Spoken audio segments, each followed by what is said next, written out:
Everyone, welcome to my channel Indian Law Academy. आज हम राजद्रोह या सेडिशन के बारे में डिस्कशन करने वाले हैं और आज का लेक्चर जो बेस्ड है वो राजद्रोह या सेडिशन पर बेस्ड है, जो कि आईपीसी के सेक्शन 124A में दिया गया है और जो कि चैप्टर 6 में दिया गया है of offences against the state, जिसमें जो ऑफेंस है वो स्टेट के अगेंस्ट जो होते हैं उनसे रिलेटेड ऑफेंसेस दिए गए हैं। आईपीसी या Indian penal code 1860 act number 45 of 1860 है ये। और इसमें जो सेडिशन या कहना चाहिए राजद्रोह के बारे में बात की जा रही है वो स्टेट के अगेंस्ट ऑफेंस करने वालों के लिए की जा रही है। जैसे अभी हम देख रहे हैं इसके सेडिशन का काफ़ी मतलब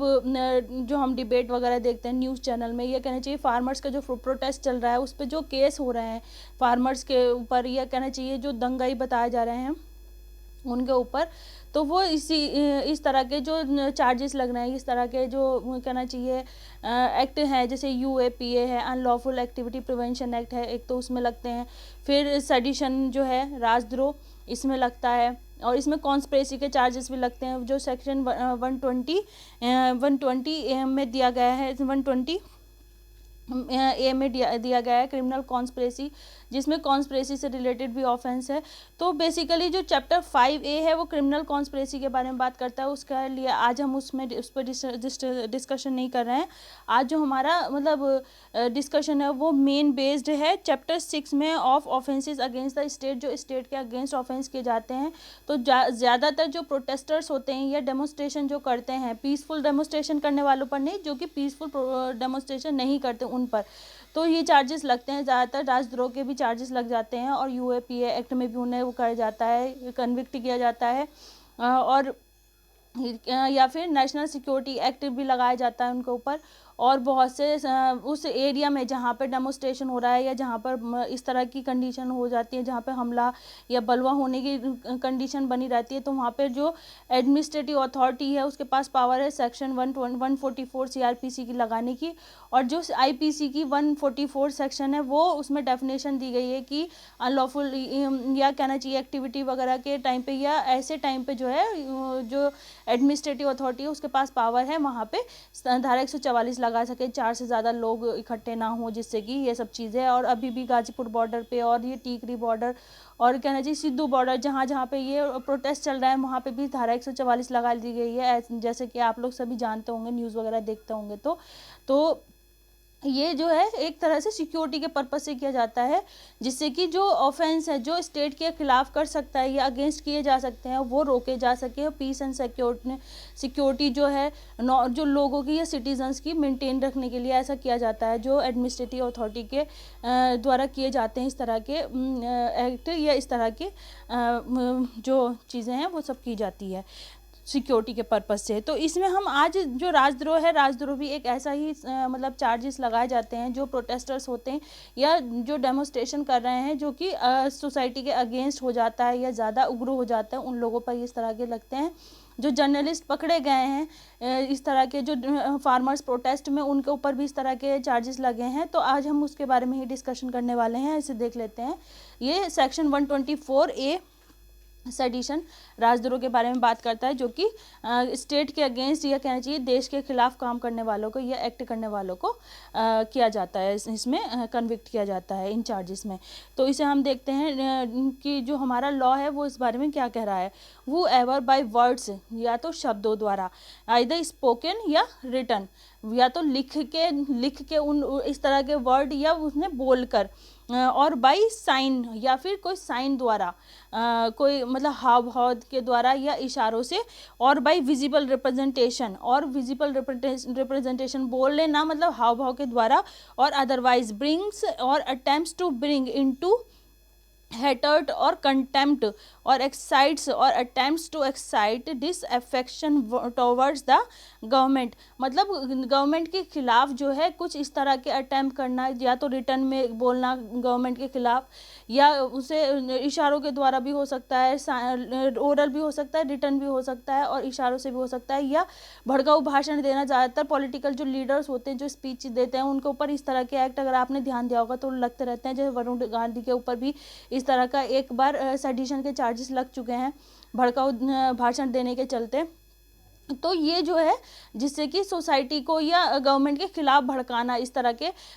उसमें आता है, ऑफेंस में आता है ये। फिर इसके बाद गवर्नमेंट इस्टेब्लिश बाय लॉ, जो कि गवर्नमेंट इस्टेब्लिश की गई लॉ द्वारा इन इंडिया में, shall be punished with imprisonment for life. इसके लिए जो पनिशमेंट दिया गया है, साथ ही साथ इसी में सेक्शन 124A, जो छोटा सा ही एक्ट है, ज़्यादा बड़ा नहीं है, इसी में इसकी जो है डेफिनेशन दे दी एक तरह से, और साथ के साथ पनिशमेंट भी दे दिया। तो इसमें इम्प्रिजनमेंट फॉर लाइफ इम्प्रिजनमेंट भी दिया जा सकता है, आजीवन कारावास जिसे कहते हैं हिंदी में, टू विच फाइन में बी एडेड, और फाइन भी ऐड किया जा सकता है साथ के साथ, और विद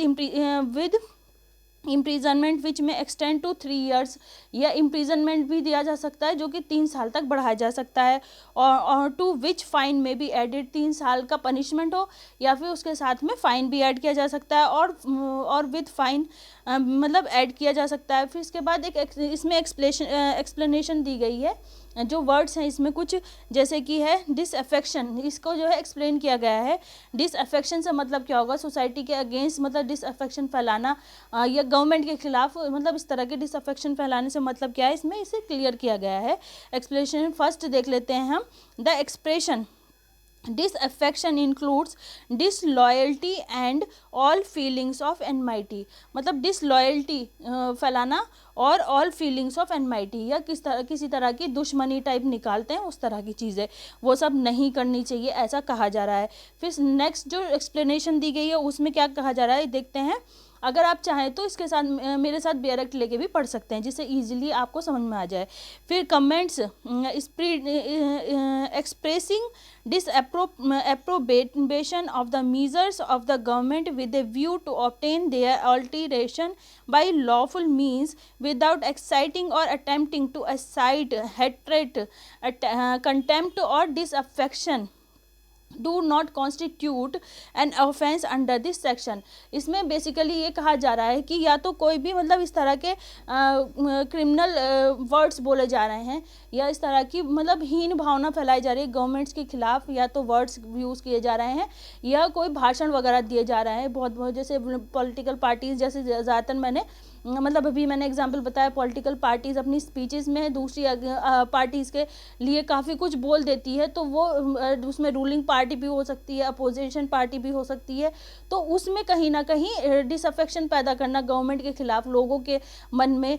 तो वो सब चीज़ें जो है एक तरह से ये राजद्रोह की कैटेगरी में आता है, कि वो राजद्रोह की श्रेणी में आ जाता है। ये एक क्राइम है जो कि एक क्राइम की तरह देखा जाता है। फिर नेक्स्ट एक और एक्सप्लेनेशन दी गई है, उसमें क्या एक्सप्लेन किया जा रहा है देखते हैं। Comments expressing disapprobation of the administrative, या तो सरकार के खिलाफ या एडमिनिस्ट्रेटिव अथॉरिटी के खिलाफ भी कोई ऐसे डिसअप्रोबेशन या डिसरेस्पेक्टफुल बातें कही जा रही हों, or other action of the government without exciting or attempting to excite hatred,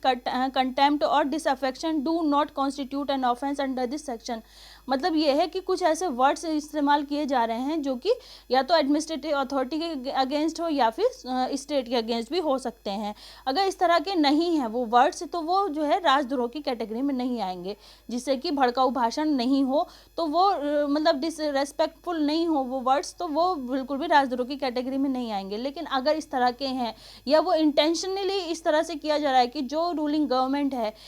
तो उसके खिलाफ कोई बात इस तरह की कही जाए जिससे उसकी इमेज खराब हो, या कहना चाहिए लोग कहीं ना कहीं उग्र हो जाएं, या उनकी बातों का इतना असर हो कि लोग जो है कहीं ना कहीं दंगा भड़काने शुरू कर दें, या गवर्नमेंट प्रॉपर्टी को नुकसान देना शुरू कर दें, मतलब इतना जो मेंटली सामने वाले जो सिटीजन लोग हैं उनके ऊपर मेंटली इतना असर हो जाए उनकी बातों का, जिससे कि वो सोसाइटी में कहना चाहिए एक तरह से गवर्नमेंट के खिलाफ हेट्रेट या गलत चीज़ें फैलाने से सोसाइटी का पीस एंड सिक्योरिटी हो या सोसाइटी का माहौल ख़राब होने लगे, तो वो सब चीज़ें जो है राजद्रोह की कैटेगरी में आता है। जैसे कि अभी हम सबसे अच्छा एक एग्जांपल चल रहा है, जो फार्मर्स प्रोटेस्ट कर रहे हैं वहाँ पर जो जर्नलिस्ट हैं उनको भी इसी सेडिशन के चार्जेस लगाए जा रहे हैं, और जो कहना चाहिए सोशल एक्टिविस्ट हैं उन पर भी लगाए जा रहे हैं, कहीं फार्मर्स पर भी लगाए जा रहे हैं, कहीं दंगाई हैं उन पर भी लगाए जा रहे हैं। तो वो सब चीज़ें जो हैं सही नहीं है, मतलब ये कहा जाता है इसके अकॉर्डिंग वो सब चीज़ें सही नहीं है, हमारे लॉ में जो है उसे क्राइम बताया गया है, जिसके लिए पनिशमेंट मैंने अभी बताई है। फिर सेडिशन का जो मीनिंग है इसमें जो क्लासिफिकेशन ऑफ ऑफेंस, इसे भी हम डिटेल में देख लेते हैं। वैसे ये चीज़ें ज़्यादा बच्चे जो होते हैं, लीगल स्टूडेंट जो होते हैं, वो ज़्यादा ध्यान नहीं देते, लेकिन इसको जब हम बेयरक्ट पढ़ते हैं तो उसका हर एक पार्ट पढ़ना चाहिए। जैसे कहना चाहिए जो मार्जिनल नोट्स हैं वो तो हमें पढ़ना ही है, तो सिर्फ उतना ही पढ़ के नहीं छोड़ देना चाहिए, बल्कि क्लासिफिकेशन ऑफ ऑफेंस है, एक्सप्लेनेशन है, प्रोविजंस वगैरह हैं, वो सारे इसके साथ साथ पढ़ना चाहिए, जिससे कि क्लियर हो जाए। एक एक वर्ड का मीनिंग इसमें ऑलरेडी दिया होता है, बस ये है कि हम लोग पूरी तरह से उसे पढ़ने तो हमें बहुत अच्छी तरह से समझ में आ जाती हैं, काफ़ी चीज़ें क्लियर हो जाती हैं। फिर क्लासिफिकेशन ऑफ ऑफेंस से मतलब क्या है, इसमें punishment, imprisonment for life and fine, इसमें जो पनिशमेंट दिया गया है imprisonment for life and fine जो दिया गया है, उसका मतलब यहाँ पे दिया गया है इम्प्रिजनमेंट से मतलब है 3 years एंड फाइन, और फाइन कॉग्निजेबल और non bailable tribal by court of session non compoundable. मतलब ये कहा जा रहा है इसमें ट्रायबल जो होगा 3 साल का, जो लाइफ इम्प्रिजनमेंट से मतलब है मिनिमम 3 years, और उससे ज़्यादा भी हो सकता है, प्लस फाइन भी हो सकता है, साथ के साथ कॉग्निजेबल ऑफेंस माना जाएगा और नॉन बेलेबल ऑफेंस माना जाएगा। मतलब इसमें अगर कोई पर्सन कन्विक्ट किया जाता है सेक्शन 124A में राजद्रोह के मतलब उस पर चार्जेस फ्रेम होते हैं, तो वो नॉन बेलेबल ऑफेंस माना जाएगा, उसमें बेल नहीं मिलेगी। ये बहुत बड़ी बात मतलब इसमें क्लियर करती है कि उसमें बेलेबल ऑफेंस नहीं है ये, और कॉग्निजेबल ऑफेंस माना गया है, ठीक है। और जो कि कोर्ट ऑफ सेशन में ट्रायबल होगा, मतलब कोर्ट ऑफ सेशन से मतलब है क्रिमिनल प्रोसीडिंग जहाँ होती है वहाँ। फिर सेडिशन मीन्स, जो अगर हम कोर्ट ऑफ सेशन को अगर ठीक से आप पढ़ना चाहें डिटेल में, तो इसे हम CRPC में जो सेक्शन 6 है, 6 से लेके 15 तक इसमें कोर्ट के बारे में ही दिया गया है, 6 to 11, 6 to 15 तक पूरा इसमें आप अगर डिटेल में पढ़ना चाहें तो आप उसमें भी देख सकते हैं। फिर इसके बाद हम देखते हैं सेडिशन का मीनिंग क्या है। The offence of sedition under section 1, इसे केस से क्लियर किया गया है, जो केस है Bilal Ahmed Kaloo versus state of Andhra Pradesh 1997 का केस है सुप्रीम कोर्ट। इसमें जो है the offence of sedition under section 124A, इसमें जो दिया गया है is the doing of certain acts which would bring the government established by law in India. मतलब ये जो ऑफेंस किया जा रहा है उस गवर्नमेंट के खिलाफ किया जा रहा है जो कि गवर्नमेंट के लोगों ने चुनी है, या गवर्नमेंट द्वारा बनाई गई सरकार के खिलाफ इस तरह के क्राइम होते हैं, उनके लिए कहा जा रहा है। ये क्राइम जो है इस तरह का है, इंटू हेटर्ड और कंटेम्प्ट और create the affection against it. मतलब ये है, ये जो क्राइम है ये इस तरह का होता है जो लोगों के मन में, जो सरकार है हमारी जो लोगों द्वारा चुनी गई है, उसके लिए जो है डिसअफेक्शन या कहना चाहिए हीन भावना या कहना चाहिए नफरत फैलाने का काम करते हैं, और वो सारी चीज़ें जो कि क्या राजद्रोह की कैटेगरी में आएगी और जो कि नहीं होना चाहिए, और ये एक ऑफेंस की कैटेगरी में आता है। इसके लिए जैसे मैंने बताया लाइफ इम्प्रिजनमेंट दिया गया है। लाइफ इम्प्रिजनमेंट से मतलब हमने समझा 3 साल या उससे ज़्यादा भी हो सकता है, साथ के साथ इसमें फ़ाइन भी लगाया जा सकता है। यहाँ एक चीज़ गौर करने वाली या ध्यान देने वाली ये भी है कि ये नॉन बेलेबल ऑफेंस है। इसे मैंने अभी पहले भी बार बार कह रही हूँ कि नॉन बेलेबल ऑफेंस है, तो क्योंकि ये बहुत ज़्यादा गवर्नमेंट के खिलाफ माना जाता है, तो ये बहुत ज़्यादा हेट्रेड फैलाने वाला होता है, गवर्नमेंट के अगेंस्ट डिसरेस्पेक्टफुल बातें कही जाती हैं। तो कहीं ना कहीं जो रूलिंग गवर्नमेंट है, ये जो गवर्नमेंट है उसके अगेंस्ट जो है हेट्रेड फैलाना या उसकी इमेज ख़राब करने से मतलब ये है कि हमारे देश की कहीं ना कहीं उसकी भी एक तरह से बाहर भी जो दूसरे देश हैं, न्यूज़ चैनल वगैरह के ज़रिए सब लोग देखते हैं आजकल, तो वहाँ पे भी हमारे देश की जो है एक तरह से डिसरेस्पेक्टफुल बातें जाती हैं, या उसके लिए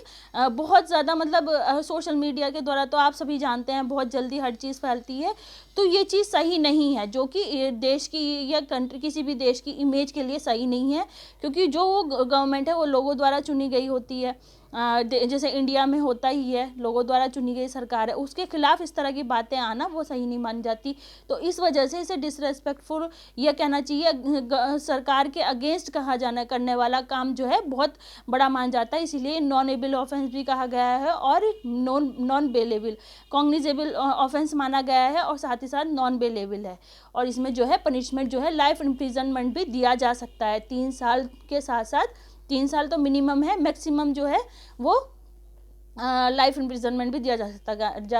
जा सकता है, साथ ही साथ फाइन भी दिया जा सकता है। लाइफ इम्प्रिजन से मतलब है आजीवन कारावास, ठीक है, जब तक वो रहेगा, जिंदा रहेगा। उसके आजीवन कारावास से मतलब अगर हम समझें तो आईपीसी का जो कहना चाहिए